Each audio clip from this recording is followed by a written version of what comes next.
Hello guys. Welcome to my YouTube channel. कैसे हो आप सब? आज हम करने वाले हैं ग्रोथ एंड डेवलपमेंट। 7 जनवरी को पेपर है हमारा, तो एक क्विक रिवीजन करते हैं इस थ्योरी में। तो फर्स्ट है कि ग्रोथ और डेवलपमेंट में फ़र्क क्या होता है, कोई हमें क्लियर होना चाहिए। तो नेचर की बात करें तो ग्रोथ में नेचर कैसा होता है, क्वांटिटेटिव। कैसा नेचर होता है, क्वांटिटेटिव, यानी फिजिकल चेंजेस इसमें हम देखते हैं। और वही डेवलपमेंट की बात करें तो ग्रोथ से थोड़ा सा बड़ा कंसेप्ट होता है डेवलपमेंट। इसमें क्वालिटेटिव और क्वांटिटेटिव दोनों चीज़ें देखते हैं। अब क्वांटिटेटिव की बात करें तो जैसे जीडीपी हो गया, तो हम बता सकते हैं कि जीडीपी में कितना चेंज आया है, मेज़र कर सकते हैं।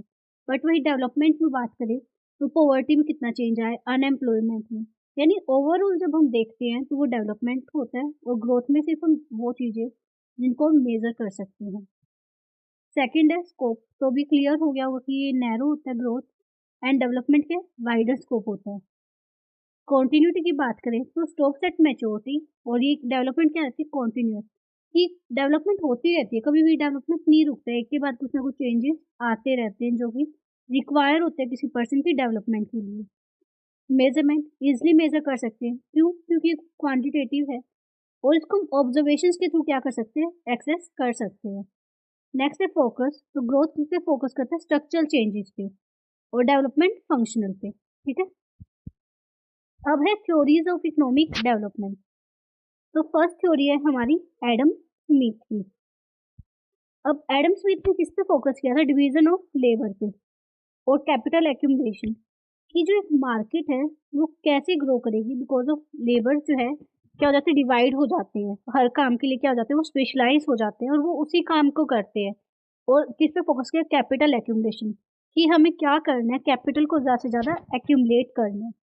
तो यही एडम स्मिथ ने बताया था कि कैसे हम कर सकते हैं, कोई अगर एक चीज़ में हम एफिशिएंट हो जाते हैं तो उसको ही हमने प्रोड्यूस करना और उसको एक्सपोर्ट करना।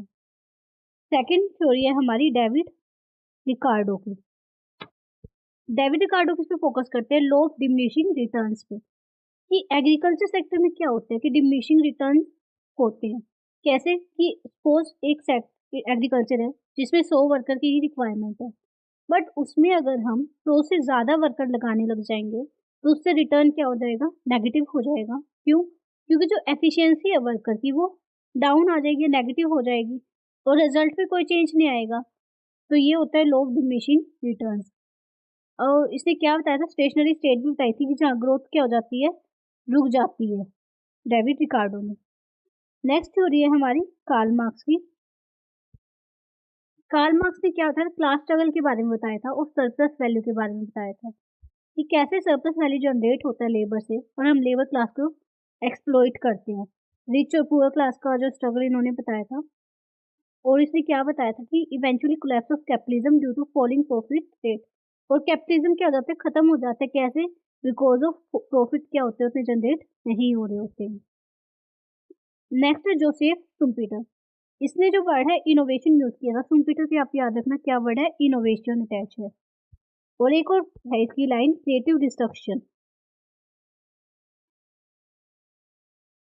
क्रिएटिव डिस्ट्रक्शन में इन्होंने क्या बताया है कि एंटरप्रेन्योर क्या करता है, उस सर्कुलर फ्लो को ब्रेक करता है through the process of innovation. ये जब नई इनोवेशन आती है उस साइकिल में तो क्या हो जाती है, वो प्रोसेस टूट जाती है और नई जो है वो जनरेट होती है, नई इनोवेशन की वजह से जो है नई चीजें बनकर आती हैं। तो जोसेफ शुम्पीटर ने ये बताया था।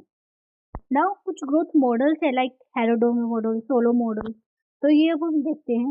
अगर हेरोडोमर मॉडल की बात करें तो एक एशियन मॉडल है जो क्या बताते हैं कि ग्रोथ किस पे डिपेंड है, हमारी सेविंग रेट पे और कैपिटल आउटपुट रेशियो पे।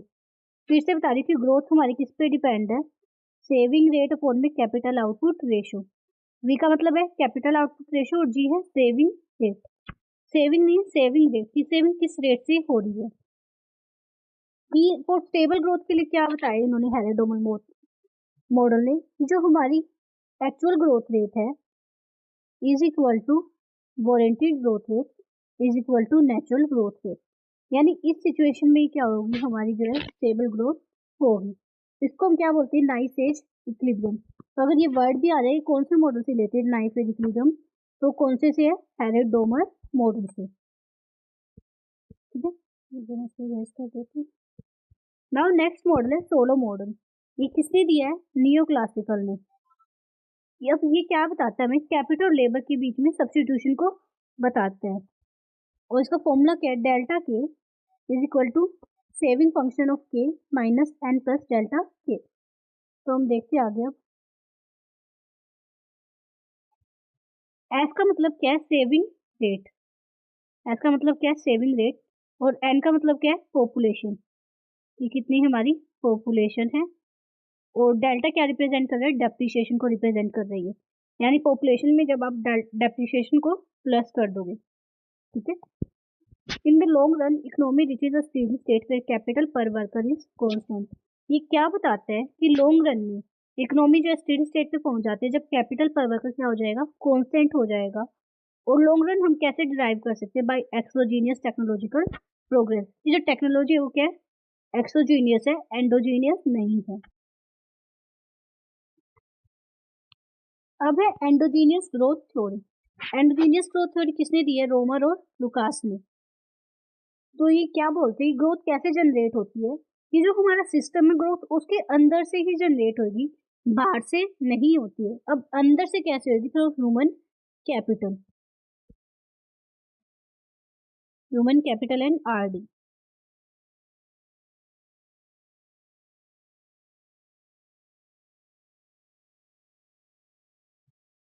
Human capital and RD.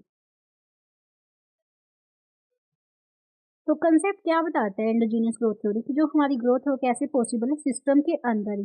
कि जब जैसे जैसे हमारी जो ह्यूमन कैपिटल है वो स्किल्ड होती जाएगी, जैसे जैसे हम रिसर्च इन्वेस्टमेंट पे जो है ज़्यादा ध्यान देंगे, रिसर्च एंड डेवलपमेंट पे फोकस करेंगे, तो ग्रोथ अंदर से अपने आप ही होगी। अब डिफरेंस की बात करें सोलो मॉडल और इसमें, तो इसमें क्या बात करते हैं कि increasing returns to scale. Solow में क्या बोलते हैं, इंक्रीजिंग रिटर्न नहीं होते, बट यहाँ पर क्या होते हैं, it assume increasing return to scale. ऐसा क्यों, क्योंकि ह्यूमन कैपिटल क्या होती है, जैसे जैसे स्किल होती जाएगी वो हमें ज़्यादा एक्स्ट्रा प्रॉफिट ही देगी, कहीं ना कहीं वो एडवांटेज ही हमें मिलेगा उससे, कभी भी नेगेटिव रिटर्न नहीं मिलता है हमें नॉलेज से। तो नॉलेज यहाँ पर एक तरीके से क्या है, नॉन राइवल गुड है, कि जितना उसको कंज्यूम करोगे, जितना उसको यूज़ करोगे, कोई फर्क नहीं पड़ेगा दूसरों पे, वो हमें इंक्रीजिंग रिटर्न ही देगी। अब है डेवलपमेंट स्ट्रेटेजीज एंड इंडिकेटर। तो हमारे पास दो मॉडल है, बैलेंस ग्रोथ मॉडल और unbalance growth model. Balance growth model किसने दिया है, नर्क्स ने और रोइंस्टीन प्रोदान ने। और अनबैलेंस फिशमैन ने। बैलेंस ग्रोथ में क्या बोलते हैं, कि जो इन्वेस्टमेंट है वो हमें साइमल्टेनियसली सारे सेक्टर में करनी पड़ेगी, ताकि जो है म्यूचुअल डिमांड क्रिएट हो। यानी कि जो इन्वेस्टमेंट करें वो बिग पुश करनी पड़ेगी, बहुत ज़्यादा अमाउंट में इन्वेस्टमेंट करनी पड़ेगी, सो दैट हर सेक्टर में डिमांड क्रिएट हो, एक जो है ग्रोथ पॉसिबल हो सकती है। वहीं अनबैलेंस ग्रोथ थ्योरी क्या बोलती है, कि अब हम सारे सेक्टर में साइमल्टेनियसली इन्वेस्टमेंट नहीं कर सकते, हमें किसी एक सेक्टर को प्रायोरिटी देनी होगी हमें इन्वेस्टमेंट करने के लिए और उस ग्रोथ को होने के लिए। Deliberate imbalance to create linkages backward and forward. Forward और बैकवर्ड लिंकेज का भी कंसेप्ट इसमें है अनबैलेंस ग्रोथ थ्योरी में, कि अब एक सेक्टर में अगर हमने ग्रोथ किया तो दूसरे सेक्टर में उसका कहीं ना कहीं इम्पैक्ट पड़ेगा, उसका फिर कहीं पड़ेगा तीसरे सेक्टर में। तो ऐसे क्या होगा, लिंक क्रिएट होगा जिससे कि वो अनबैलेंस तरीके से ग्रोथ होगी। नेक्स्ट है इंडिकेटर, कैसे कैसे हम देख सकते हैं डेवलपमेंट हो रही है या नहीं हो रही है। तो फर्स्ट है HDI, ह्यूमन डेवलपमेंट इंडेक्स। इसमें तीन कंपोनेंट कौन कौन से हैं, लाइफ एक्सपेक्टेंसी, एजुकेशन और GNI पर कैपिटा। 0 से 1 के बीच में हम देखते हैं और UNDP इसको रिलीज करते हैं। सेकंड है PQLI, physical quality of life index. Morris ने इसको जो है इन्वेंट किया था। कंपोनेंट कौन कौन से, infant mortality, life expectancy at age of 1 और लिटरेसी। 1 to 100 के बीच में इसका स्केल रहता है। और थर्ड है GII, जेंडर इनइक्वालिटी इंडेक्स, जिसमें रिप्रोडक्टिव हेल्थ, एम्पावरमेंट और लेबर मार्केट को हम देखते हैं। 0 to 1 होता है कि 0 मतलब इक्वालिटी है और 1 मतलब इनइक्वालिटी। नेक्स्ट है टेक्निकल प्रोग्रेस। टेक्निकल प्रोग्रेस में क्या है, तीन चीज़ें, हिग्स न्यूट्रल, हैरोल्ड न्यूट्रल और सोलो न्यूट्रल। हिग्स न्यूट्रल किस चीज़ के बारे में बात करता है, कि change in the scale of output but leaves the ratio of marginal product of K and L unchanged at a constant KL ratio। Fix neutral बोलते हैं जो हमारा मार्जिनल प्रोडक्ट है K और L का, MP MPK और MPL, वो क्या रहेगा, कांस्टेंट रहेगा, वो चेंज नहीं होगा at a constant KL ratio. ठीक है, फिक्स न्यूट्रल ये बोलते हैं। ये आप आउटपुट पे चेंज करो बट ये जो रेशियो है ना ये सेम रहेगा। हेरोड न्यूट्रल क्या बोलते हैं, लेबर ऑगमेंटिंग, कि हमारा कैपिटल आउटपुट रेशियो चेंज नहीं होगा, वो सेम रहेगा, बट ये किस पे फोकस करता है, लेबर पे, और सोलो किस पे फोकस करता है, कैपिटल पे। बस ये याद रखना कि कौन सा किस पे फोकस कर रहा है, सोलो कैपिटल पे, हेरोड लेबर पे, और फिक्स न्यूट्रल की जो मार्जिनल प्रोडक्ट है KRL का वो सेम रहेगा। Next structural change model. अब first model Lewis model. Lewis model क्या है, अनलिमिटेड सप्लाई ऑफ लेबर, कि हमारी इकोनॉमी ऐसी है कि जिसमें अनलिमिटेड सप्लाई है लेबर की। ड्यूल इकोनॉमी की जो सेक्टर है हमारे दो सेक्टर में बटे हुए, सब्सिडेंस सेक्टर और कैपिटलिस्ट सेक्टर। ठीक है, सब्सिडेंस सेक्टर मतलब एग्रीकल्चर सेक्टर की बात हो रही है, और कैपिटलिस्ट मतलब इंडस्ट्रीज की। दो सेक्टर में हमने डिवाइड किए हैं, और हम ये मान के चलते हैं जो लेबर की जो मार्जिनल प्रोडक्टिविटी है एग्रीकल्चर सेक्टर में वो जीरो है, ना के बराबर है। क्योंकि हमें क्या देखने को मिलता है, डिसगाइज्ड अनएम्प्लॉयमेंट, कि ज़्यादा से मतलब रिक्वायरमेंट से ज़्यादा, क्योंकि लेबर वहाँ लगी होती है। तो लेबर क्या करती है, move to the industrial sector.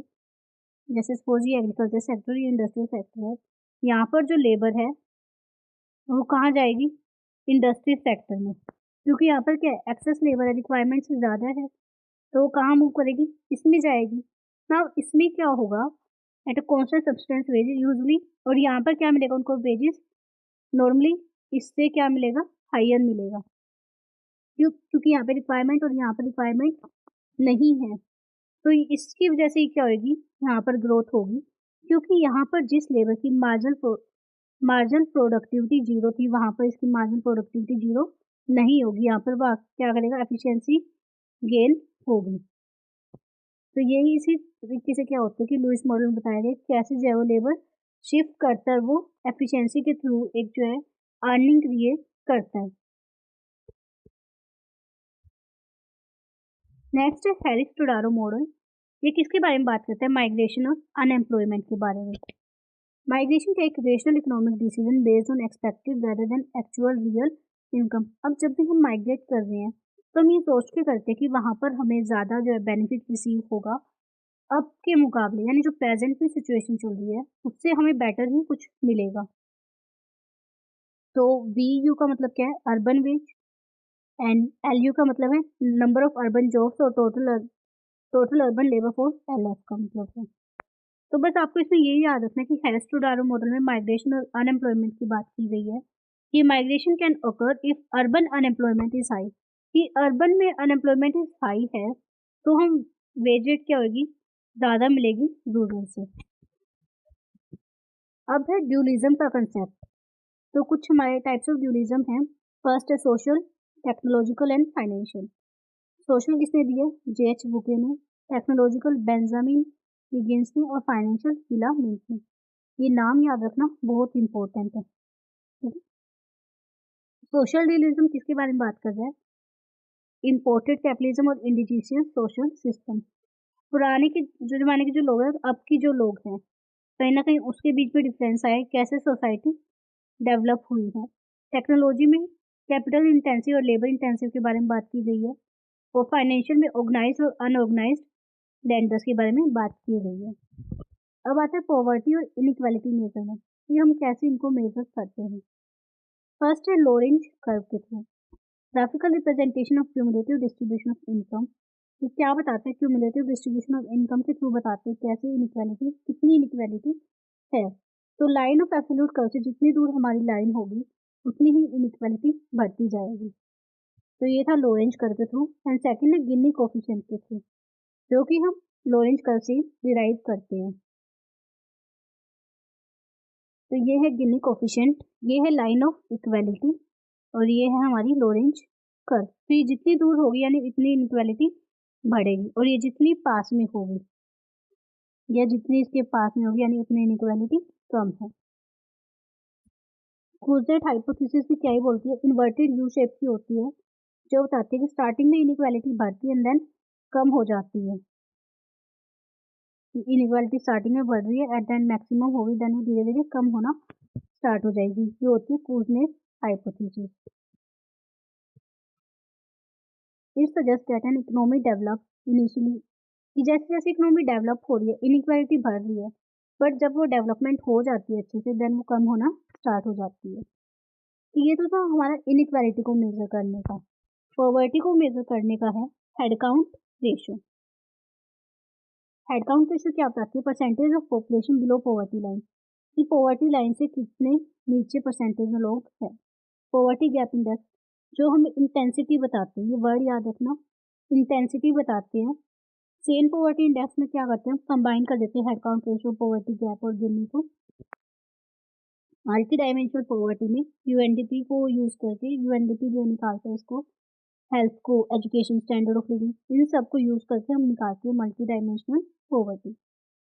Next है सर्कुलर कॉजेशन, क्यूमुलेटिव कॉजेशन, गुंडा मिर्डाल का है ये मॉडल।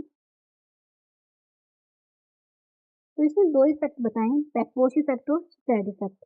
बैकवॉश इफेक्ट क्या होता है?